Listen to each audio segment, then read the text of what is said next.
ಅವತ್ತು ಏಪ್ರಿಲ್ 22ನೇ ತಾರೀಕು ಭಯೋತ್ಪಾದನಾ ದಾಳಿ ನಡೆದದ್ದು ಭಾರತದ ಮೇಲೆ ಅಲ್ಲವೇ ಅಲ್ಲ, ಅದು ಹಿಂದೂಸ್ತಾನದ ಮೇಲೆ ನಡೆದ ದಾಳಿ.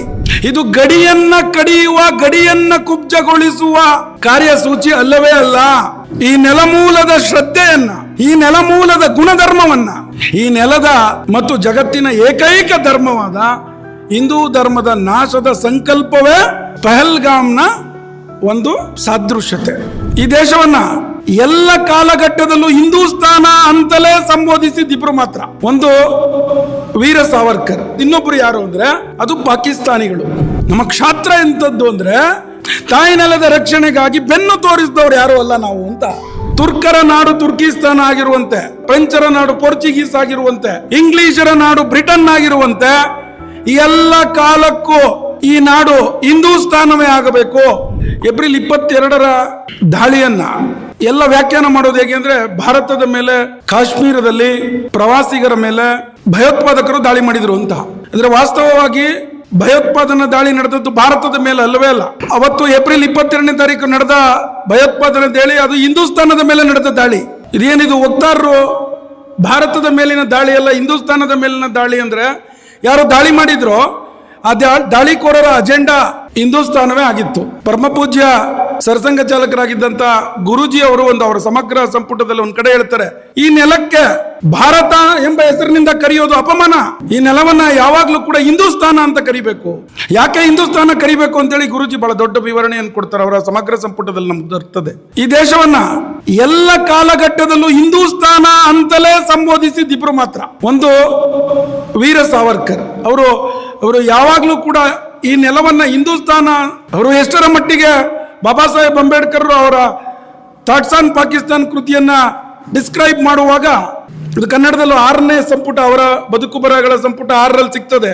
ಸಾವರ್ಕರ್ ಕುರಿತು ಬರೆಯುವಾಗ ಸಾವರ್ಕರರ ಆ ಹೇಳಿಕೆಯನ್ನ ದಾಖಲು ಮಾಡಿ ಅವರು ಎಂಡಾರ್ಸ್ ಮಾಡ್ತಾರೆ. ಏನಂತ ಅಂದ್ರೆ, ತುರ್ಕರ ನಾಡು ತುರ್ಕಿಸ್ತಾನ ಆಗಿರುವಂತೆ, ಫ್ರೆಂಚರ ನಾಡು ಪೋರ್ಚುಗೀಸ್ ಆಗಿರುವಂತೆ, ಇಂಗ್ಲಿಷರ ನಾಡು ಬ್ರಿಟನ್ ಆಗಿರುವಂತೆ, ಎಲ್ಲ ಕಾಲಕ್ಕೂ ಈ ನಾಡು ಹಿಂದೂಸ್ತಾನವೇ ಆಗಬೇಕು. ಈ ನಾಡು ಹಿಂದೂಸ್ತಾನವೇ ಆಗುವಂತೆ, ಭೂನಕ್ಷೆಗಳ ಮೇಲೆ ಅಳಿದು ಹೋಗದಂತೆ ಅದನ್ನ ಸಂಕಲ್ಪ ಮಾಡುವ, ದಾಖಲು ಮಾಡುವ ಹೊಣೆಗಾರಿಕೆ ಹಿಂದೂಗಳದ್ದು ಅಂತ ಹೇಳ್ತಾರೆ. ಅದನ್ನ ಬಾಬಾ ಸಾಹೇಬ್ ಅಂಬೇಡ್ಕರ್ ಎಂಡಾರ್ಸ್ ಮಾಡ್ತಾರೆ. ಅವ್ರ ಬರವಣಿಗೆಯಲ್ಲಿ ಬಹಳ ಗೌರವಿತವಾಗಿ ಅದನ್ನು ಎಂಡಾರ್ಸ್ ಮಾಡ್ತಾರೆ. ಅಂದ್ರೆ ಈ ನೆಲದ ಬಗೆಗೆ ಅವರ ಉತ್ಕಟ ಪ್ರೇಮವನ್ನ ಅವರು ದಾಖಲು ಮಾಡ್ತಾರೆ. ಇನ್ನೊಬ್ರು ಎಲ್ಲ ಕಾಲದಲ್ಲೂ ಬೇರೆ ಬೇರೆ ಕಾಲದಲ್ಲಿ ಗುರುಜಿ ಹೇಳಿದ್ದಾರೆ, ಬೇರೆ ಬೇರೆ ಕಾಲದಲ್ಲಿ ಡಾಕ್ಟರ್ ಜಿ ಕೂಡ ಹೇಳಿದ್ದಾರೆ, ಬೇರೆ ಬೇರೆ ಕಾಲದಲ್ಲಿ ಮಹಾತ್ಮ ಗಾಂಧಿ ಹೇಳಿದ್ದಾರೆ, ಬೇರೆ ಬೇರೆ ಕಾಲದಲ್ಲಿ ಅಂಬೇಡ್ಕರ್ ಹೇಳಿದ್ದಾರೆ. ಆದ್ರೆ ಎಲ್ಲ ಕಾಲದಲ್ಲೂ ಹಿಂದೂಸ್ತಾನ ಅಂತ ಕರೆಯೋದು ಇನ್ನೊಬ್ರು ಯಾರು ಅಂದ್ರೆ ಅದು ಪಾಕಿಸ್ತಾನಿಗಳು. ಅವರು ಇವತ್ತಿಗೂ ಕೂಡ ಭಾರತವನ್ನ ಹಿಂದೂಸ್ತಾನ ಅಂತ ಮಾತ್ರ ಸಂಬೋಧನೆ ಮಾಡ್ತಾರೆ. ಯಾಕೆ ಈ ವಿಷಯವನ್ನು ನಾನು ಹೇಳಿದೆ ನಿಮ್ಮ ಗಮನಕ್ಕೆ ತಂದೆ? ಆಪರೇಷನ್ ಸಿಂಧೂರದ ಭಾಗದ ಪೂರ್ವ ಕಾಲಘಟ್ಟದಲ್ಲಿ ನಡೆದ ಪಹಲ್ಗಾಮ್ ದಾಳಿಯ ಉದ್ದೇಶ ಅದು ಹಿಂದೂಸ್ತಾನದ ನಾಶದ ಅಜೆಂಡಾ. ಅದು ಕೇವಲ ಇವತ್ತಿನಿಂದ ಅಲ್ಲ. ನಿಮ್ಗೆ ಆಶ್ಚರ್ಯ ಆಗ್ಬೋದು, ಸ್ವಾತಂತ್ರ್ಯ ಪೂರ್ವದಲ್ಲಿ ಪಾಕಿಸ್ತಾನ ಅನ್ನೋ ಒಂದು ದೇಶನೇ ಇರಲಿಲ್ಲ, ಕಲ್ಪನೆ ಇತ್ತು. ಅದನ್ನು ಬಹಳ ಸೂಕ್ಷ್ಮವಾಗಿ ಗುರುತಿಸಿದವರು ಸಾವರ್ಕರ್ ಮತ್ತು ಅಂಬೇಡ್ಕರ್. ಕಲ್ಪನೆ ಇದ್ದದ್ದುಂಟು. ಸುಬಹಾನಿ ಅನ್ನುವ ಒಬ್ಬ ಮುಸ್ಲಿಂ ನಾಯಕ ಸ್ವಾತಂತ್ರ್ಯ ಪೂರ್ವದಲ್ಲಿ ಈ ನೆಲದಲ್ಲಿ ನಿಂತು ಮುಸ್ಲಿಂ ಮುಖಂಡರನ್ನ ಕುರಿತು ಸಭೆಯಲ್ಲಿ ಒಂದು ಘೋಷಣೆಯನ್ನ ಮಾಡ್ತಾರೆ. ನೀವು 4.25 ಕೋಟಿ ಇರುವ ಬ್ರಿಟಿಷರ ವಿರುದ್ಧ ಹೋರಾಟ ಮಾಡಬಾರ್ದು.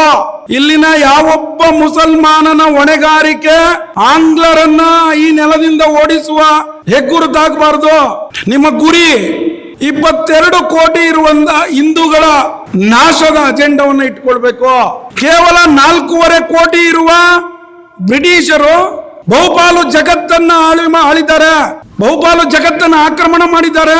ಹಾಗಾಗಿ ಒಂದು ವೇಳೆ ಬ್ರಿಟಿಷರಿಗಿಂತನೂ ಬುದ್ಧಿವಂತರಾದ, ಬ್ರಿಟಿಷರಿಗಿಂತೂ ಶಕ್ತಿಶಾಲಿಗಳಾದ ಹಿಂದೂಗಳು ಅಶಕ್ತರಾಗದೇ ಇದ್ರೆ, ಅವರನ್ನ ವೀಕನಿಂಗ್ ಮಾಡದೇ ಇದ್ರೆ, ಅವರನ್ನ ದುರ್ಬಲಗೊಳಿಸದೇ ಇದ್ದರೆ, ಅವರು ಕುರಾನ್ನಲ್ಲಿ ವಿವರಿಸಿದಂತೆ ಜಗತ್ತನ್ನೇ ಆಕ್ರಮಿಸುತ್ತಾರೆ.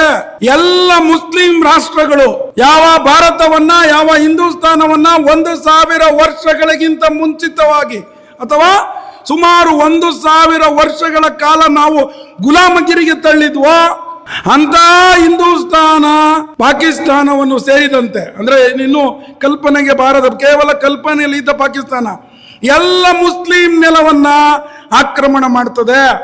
ಹಾಗಾಗಿ ನಿಮ್ಮ ಗುರಿ ಬ್ರಿಟಿಷರಲ್ಲ, ಹಿಂದೂಗಳು. ನೀವು ಹಿಂದೂಗಳ ವಿರುದ್ಧ ಹೋರಾಟ ಮಾಡಬೇಕು, ಸಂಕಲ್ಪ ಮಾಡಬೇಕು. ಎಷ್ಟು ಸ್ಪಷ್ಟವಾದ ಕಲ್ಪನೆ ಅವರಿಗಿತ್ತು ಅಂತ. ಕೇವಲ ಪಹಲ್ಗಾಮ್ನ ಘಟನೆಯಲ್ಲಿ, ಕಾಶ್ಮೀರದ ಇನ್ನೆಲ್ಲೋ ಒಂದು ಮೂಲೆಯಲ್ಲಿ ಆದಂತ ವಿಷಯ ಸಂಗತಿ ಅಜೆಂಡಾ ಇದಲ್ಲ. ಆಪರೇಷನ್ ಸಿಂಧೂರದ ಕಾರ್ಯವ್ಯಾಪ್ತಿಯನ್ನ ಅಥವಾ ಪಹಲ್ಗಾಮ್ನ ಒಂದು ಅಪಘಾತವನ್ನ, ದಾಳಿಯನ್ನ ಕೇವಲ ಎರಡು ದೇಶಗಳ ಗಡಿಯ ಉದ್ವಿಗ್ನತೆಯ ಜೊತೆಗೆ ಹೋಲಿಕೆ ಮಾಡಲಿಕ್ಕೆ ಆಗೋದಿಲ್ಲ. ಇದು ಗಡಿಯನ್ನ ಕಡಿಯುವ, ಗಡಿಯನ್ನ ಕುಬ್ಜಗೊಳಿಸುವ ಕಾರ್ಯಸೂಚಿ ಅಲ್ಲವೇ ಅಲ್ಲ. ಈ ನೆಲಮೂಲದ ಶ್ರದ್ಧೆಯನ್ನ, ಈ ನೆಲಮೂಲದ ಗುಣಧರ್ಮವನ್ನ, ಈ ನೆಲದ ಮತ್ತು ಜಗತ್ತಿನ ಏಕೈಕ ಧರ್ಮವಾದ ಹಿಂದೂ ಧರ್ಮದ ನಾಶದ ಸಂಕಲ್ಪವೇ ಪಹಲ್ಗಾಮ್ನ ಒಂದು ಸಾದೃಶ್ಯತೆ. ಅಂದ್ರೆ ಪಹಲ್ಗಾಮ್ ಒಂದು ಪ್ರಕರಣ, ಪಹಲ್ಗಾಮ್ ಒಂದು ಘಟನೆ, ಆಪರೇಷನ್ ಸಿಂಧೂರದ ನಂತರದ ಬೆಳವಣಿಗೆಗಳು, ಅದರ ಸುತ್ತ ಎಣೆದುಕೊಂಡಂತ ಒಂದು ಕಾಲಚಕ್ರಕ್ಕೆ ಸಂಬಂಧಿಸಿದಂತ ಘಟನೆಗಳು. ಅದರ ಮೂಲೋದ್ದೇಶ ಹಿಂದೂಗಳನ್ನು ನಾಶ ಮಾಡುವುದು. ನಮಗೆ ಬಹಳ ಸ್ಪಷ್ಟವಾಗಿ ಆಪರೇಷನ್ ಸಿಂಧೂರದ ಕಾರ್ಯಾಚರಣೆಯನ್ನ ಜಗತ್ತಿಗೆ ವಿವರಿಸಿದಂತ ಒಂದು ಪ್ರೆಸ್ ಮೀಟ್ ಅನ್ನ ನಾವು ನೋಡಿದ್ದೇವೆ. ನಮ್ಮ ಒಬ್ರು ಮುಸ್ಲಿಂ ಸಹೋದರಿಯ ನೇತೃತ್ವದಲ್ಲಿ ಪ್ರೆಸ್ ಮೀಟ್ ಮಾಡಿದ್ದು ಜಗತ್ತಿಗೆ ಕೊಡಬಹುದಾದ ಬಹುದೊಡ್ಡ ಸಂದೇಶ. ಭಾರತ ಅದನ್ನು ಕೊಡ್ತದೆ. ಆದ್ರೆ ಆಂತರಿಕ ಅಂಕಿಅಂಶ ಹೇಳ್ತದೆ, ಆಪರೇಷನ್ ಸಿಂಧೂರದ ಒಟ್ಟು ಕಾರ್ಯಾಚರಣೆಯ 22.5% ಸಮಯವನ್ನ ಯುದ್ಧೇತರ ಚಟುವಟಿಕೆಗಳಿಗೆ ನಾವು ಮೀಸಲಿಡಬೇಕಾಗಿತ್ತು ಅಂತ ಹೇಳಿ ಅಧಿಕೃತ ಸೇನೆಯ ವಕ್ತಾರರು ಹೇಳ್ತಾರೆ. 22.5% ಸಮಯವನ್ನ ಯುದ್ಧೇತರ ಯುದ್ಧದ ಸಂದರ್ಭದಲ್ಲಿ ಎಲ್ಲವೂ ಯುದ್ಧಮಯ ಆಗಿರುತ್ತೆ. ಒಂದಕ್ಕೊಂದು ಕೋಇನ್ಸಿಡೆನ್ಸ್ ಇರುತ್ತೆ, ಒಂದಕ್ಕೊಂದು ಕೋರಿಲೇಟಿವ್ ಇರುತ್ತೆ. ಅಂದ್ರೆ ಯಾಕೆ 22.5% ಸಮಯವನ್ನ ಯುದ್ಧೇತರ ಚಟುವಟಿಕೆ ಯಾವುದು ಅಂದ್ರೆ, ಯಾರು ಪಾಕಿಸ್ತಾನಿಗಳ ವಾರಸುದಾರರು ಇಲ್ಲಿದ್ದಾರಲ್ಲ ಅವರಿಗೆ ಸಾಕ್ಷಿ ಕೊಡಬೇಕಾದಂತ ಕಾರಣಕ್ಕಾಗಿ ಕ್ಯಾಮ್ರಾವನ್ನ ಅಳವಡಿಸುವ, ಸ್ಯಾಟಲೈಟ್ ವಿಜುವಲ್ಸ್ ಅನ್ನ ತೆಗೆಯುವ, ಅಧಿಕೃತ ದಾಖಲಾತಿಗಳನ್ನು ಸಿದ್ಧಪಡಿಸಿಕೊಳ್ಳುವ, ಪ್ರೆಸ್ ಮೀಟ್ ಮಾಡುವ, ಜಗತ್ತಿನ ಮುಂದೆ ಭಾರತವನ್ನ ಪ್ರದರ್ಶನ ಮಾಡಿಕೊಳ್ಳಬೇಕಾದ್ರೆ ಭಾರತದ ತಾಕತ್ತು ಮತ್ತು ಭಾರತದ ಎಲ್ಲ ಚೌಕಟ್ಟಿನ ಅಂದ್ರೆ ಅಂತಾರಾಷ್ಟ್ರೀಯ ನಿಯಮಗಳ ಸಮ್ಮಿಲನದ ಒಳಗಡೆ ಭಾರತವನ್ನ ಜಗತ್ತಿನ ಮುಂದೆ ಅನಾವರಣ ಮಾಡುವಾಗ ಒಂದು ಪ್ರೆಸ್ ಮೀಟ್ ಮಾಡೋದು ಅಂದ್ರೆ ಕೇವಲ 500 ರೂಪಾಯಿ ಕಟ್ಟಿ ನಾವು ಪತ್ರಿಕಾ ಕಚೇರಿಯಲ್ಲಿ ಮಾಡ್ತೀವಲ್ಲ, ಆ ಥರದ್ದಲ್ಲ ಅದು. ಅದಕ್ಕೆ ಬಹಳ ದೊಡ್ಡ ಸಿದ್ಧತೆ ಬೇಕಾಗ್ತದೆ. ಯಾಕೆ ಈ ವಿಷಯವನ್ನು ನಿಮ್ಮ ಹತ್ರ ಹೇಳಿದೆ ಅಂದ್ರೆ, ಈ ನೆಲದ ಮೇಲೆ ಎರಗಿದ ಪೈಶಾಚಿಕ ದಾಳಿಕೋರರನ್ನ ಮಟ್ಟ ಹಾಕುವ ಯುದ್ಧದ ಸಂದರ್ಭದಲ್ಲೂ ಕೂಡ ಸೇನೆ ಈ ರೀತಿಯ ಸಮಯವನ್ನ ಯುದ್ಧೇತರ ಚಟುವಟಿಕೆಗಳಿಗೆ ಯಾಕೆ ಮೀಸಲಿಡ್ತು ಅಂದ್ರೆ, ಹಿಂದೂಗಳ ನಾಶದ ಅಜೆಂಡಾ ಕೇವಲ ಗಡಿ ದಾಟಿದ ಒಂದು ಚಿಂತನೆ ಅಲ್ಲ. ಕೇವಲ ಪಾಕಿಸ್ತಾನದಲ್ಲಿ ಕೂತು ಪಾಕಿಸ್ತಾನಿಗಳು ಮಾತ್ರ, ಮತಾಂಧ ಮುಸ್ಲಿಮರು ಮಾತ್ರ ಕುರಾನ್ನ ವಿಷಯಗಳಿಂದ ಉನ್ಮಾದಗೊಂಡು ಭಾರತದ ಮೇಲೆ ಎರಗಬೇಕು, ಹಿಂದೂಸ್ತಾನದ ಮೇಲೆ ಎರಗಬೇಕು ಅನ್ನುವವರ ಕಾರ್ಯಸೂಚಿ ಅಲ್ಲ. ಪಶ್ಚಿಮದ ಬೇರೆ ಬೇರೆ ರಾಷ್ಟ್ರಗಳಲ್ಲಿ ಕೂಳಿತು ಈ ನೆಲದ ವಿರುದ್ಧ ಸಂಚನ್ನ ಮಾಡುವಂತ ಒಂದು ಬಹಳ ದೊಡ್ಡ ಯೋಜನೆಯನ್ನ ಹಿಂದಿನ ಸ್ವಾತಂತ್ರ್ಯ ಪೂರ್ವ ಮತ್ತು ಸ್ವಾತಂತ್ರ್ಯೋತ್ತರ ಭಾರತದಲ್ಲಿ ನಾವು ನೋಡಿದ್ದೇವೆ. ಸಹಜವಾಗಿ ಸ್ವಾತಂತ್ರ್ಯದ ಮಹತ್ವ, ಯಾರಿಗೆ ಪರತಂತ್ರ ಗೊತ್ತಿಲ್ವೋ ಅವರಿಗೆ ಸ್ವಾತಂತ್ರ್ಯ ಅಂದ್ರೆ ಏನು ಅಂತ ಗೊತ್ತಾಗೋದಿಲ್ಲ.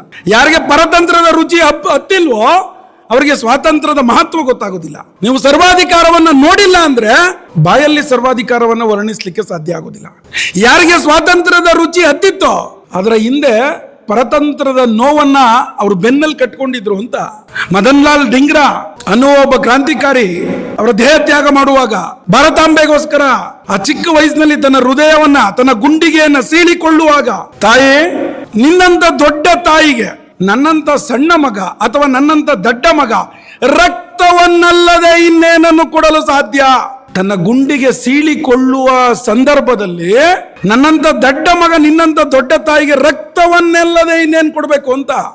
ರಕ್ತ ಕೊಡುವಾಗ, ರಕ್ತ ಕೊಡೋದು ಅಂದ್ರೆ ಇಡೀ ಜೀವನವನ್ನ ಭಾರತಾಂಬೆಗೋಸ್ಕರ ತ್ಯಾಗ ಮಾಡುವಾಗ ರಕ್ತ ಕೊಡೋದು ನನ್ನ ಕರ್ತವ್ಯ, ಅದು ನನ್ನ ಹೊಣೆಗಾರಿಕೆ, ನನ್ನ ಜವಾಬ್ದಾರಿಯನ್ನು ನಾನು ನಿರ್ವಹಿಸ್ತಾ ಇದ್ದೀನಿ ಅಂತ ಹೇಳುವಂತ ಕ್ರಾಂತಿಕಾರಿಗಳ ವಾರಸುದಾರರಾಗಿ ನಾವು ಆಪರೇಷನ್ ಸಿಂಧೂರವನ್ನು ನೋಡಿದ್ರೆ, ಆಪರೇಷನ್ ಸಿಂಧೂರ ಕೇವಲ ಒಂದು ಕಾರ್ಯಾಚರಣೆಯಾಗಿ ನಮಗೆ ಕಾಣೋದಿಲ್ಲ.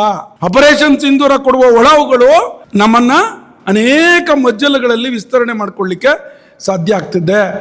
ವಾಜಪೇಯಿ ಅವರು ಕಾರ್ಗಿಲ್ ಯುದ್ಧದ ಸಂದರ್ಭದಲ್ಲಿ ಅಡ್ಮಿಟ್ ಆಗಿದ್ದಂತ ಒಬ್ಬ ಸೈನಿಕರನ್ನು ನೋಡ್ಲಿಕ್ಕೆ ಹೋದಾಗ ಆ ಸೈನಿಕ ಹೇಳುವ ಮಾತು, ವಾಜಪೇಯಿ ಅವರೆಂದ್ರೆ ಮಾನ್ಯ ಪ್ರಧಾನ ಮಂತ್ರಿಗಳೇ, ನೀವು ಇಲ್ಲಿಂದ ಹೋದ್ಮೇಲೆ ಜಗತ್ತಿಗೆ ಹೇಳಬೇಕಾದ ಒಂದು ಮಾತಿದೆ. ಕಾರ್ಗಿಲ್ ಯುದ್ಧದಲ್ಲಿ ಭಾರತದ ಸೈನಿಕನ ಬೆನ್ನಿಗೆ ಒಂದೇ ಒಂದು ಗುಂಡು ಬಿದ್ದಿಲ್ಲ, ಬಿದ್ದ ಗುಂಡುಗಳೆಲ್ಲವೂ ಕೂಡ ಭಾರತ ಸೈನಿಕರ ಎದೆಗೆ ಬಿದ್ದದ್ದು ಅಂತ ಹೇಳಿ ಅಂತ ಹೇಳ್ತಾರೆ. ಅಂದ್ರೆ ಭಾರತದ ಸೈನಿಕರು ಬೆನ್ನು ತೋರಿಸಿಲ್ಲ ಅಂತ. ಕ್ಷಾತ್ರ ಪರಂಪರೆ ಇಲ್ಲಿ ಶತಾವಧಾನಿ ಆರ್ ಗಣೇಶ್ದು ಒಂದು ಪುಸ್ತಕ ಇದೆ, ಯಾವಾಗಾದ್ರೂ ಸಾಧ್ಯವಾದರೂ ಓದಬೇಕು. ಕ್ಷಾತ್ರ ಪರಂಪರೆಯ ಬಗ್ಗೆ ಆಗಾಗ ಬೇರೆ ಬೇರೆಯವರು ಬರೆದಿದ್ದಾರೆ. ಇದರಲ್ಲಿ ಬಹಳ ದಾಖಲಾತಿಗಳನ್ನು ಒಳಗೊಂಡಂತ, ಅಂದ್ರೆ ನಮ್ದು ಕ್ಷಾತ್ರ, ನಾವು ಯಾರ ವಾರಸುದಾರರು ಎಂದ್ರೆ, ನಮ್ಮ ಕ್ಷಾತ್ರ ಎಂಥದ್ದು ಅಂದ್ರೆ ತಾಯಿ ನೆಲದ ರಕ್ಷಣೆಗಾಗಿ ಬೆನ್ನು ತೋರಿಸಿದವ್ರು ಯಾರು ಅಲ್ಲ ನಾವು ಅಂತ. ನಮ್ಮ ಪೂರ್ವಜರು ಯಾರು ಗುಂಡಿಗೆಯನ್ನ ತೋರಿಸಿದ್ದು, ಎದೆಯನ್ನ ತೋರಿಸಿದ್ದು. ಕ್ಯಾಪ್ಟನ್ ವಿಕ್ರಮ್ ಬಾತ್ರಾ ಅವರ ಉಸಿರು ಇನ್ನೇನೋ ನಿಂತಾಗುವಾಗ ಏ ದಿಲ್ ಮಾಂಗೆ ಮೋರ್ ಅನ್ನುವ ವಿಷಯವನ್ನ ಹೇಳ್ತಾರೆ. ಸಾವನ್ನ ಪ್ರೀತಿಸಿ ಹೋಗುವಂಥದ್ದು ನೆಲಕ್ಕಾಗಿ, ತಾಯಿಗಾಗಿ, ದೇಶಕ್ಕಾಗಿ, ಧರ್ಮಕ್ಕಾಗಿ, ಅದು ಸುಲಭದ ಸಂಗತಿಯಲ್ಲ. ಅದನ್ನ ಆತ್ಮಾಹುತಿ ಅನ್ನೋದಲ್ಲ, ಆತ್ಮಾರ್ಪಣೆ ಅಂತ ಕರೀತೇವೆ ನಾವು. ಸ್ವಾತಂತ್ರ್ಯನ ಏನ್ ನಾವು ಕೂತಿದ್ದೀವಿ ಇಷ್ಟು ಸರಳವಾಗಿ, ಸ್ವಾತಂತ್ರ್ಯದ ಕಾರಣಕ್ಕಿಷ್ಟು ಸರಳವಾಗಿ ಕೂತಿದ್ದೀವಿ. ಈ ಸ್ವಾತಂತ್ರ್ಯವನ್ನ ಕೇವಲ ಒಂದು ಶಾಂತಿಯುತವಾದ ಹೋರಾಟದಿಂದ, ಸತ್ಯಾಗ್ರಹದಿಂದ, ಸಾತ್ವಿಕವಾದಂತ ಪ್ರತಿರೋಧದಿಂದ ಭಾರತ ಪಡ್ಕೊಳ್ತು, ಹಿಂದೂಸ್ತಾನ ಪಡ್ಕೊಳ್ತು ಅನ್ನುವ ನೆಗೆಟಿವ್ ಅಪ್ರೋಚ್ ಅನ್ನ, ಸೆಲೆಕ್ಟಿವ್ ಅಪ್ರೋಚ್ ಅನ್ನ ಭಾರತದ ಮಧ್ಯೆ, ಹಿಂದೂಸ್ತಾನದ ಮಧ್ಯೆ ಬಿಡ್ತಾರೆ. ಆಗಾಗ ಇಂಥ ಕ್ರಾಂತಿಕಾರಿಗಳ ಹರಿದ ರಕ್ತದ ವಾಸನೆ ನಮ್ಮನ್ನು ತಟ್ಟದೇ ಇದ್ರೆ, ನಮ್ಮನ್ನು ಮುಟ್ಟದೇ ಇದ್ರೆ, ನಮ್ಮನ್ನು ಅಪ್ಕೊಳ್ಳದೇ ಇದ್ರೆ ನಾವು ಅವ್ರಿಗೆ ಮಾಡೋ ಅಪಮಾನ ಅಲ್ಲ.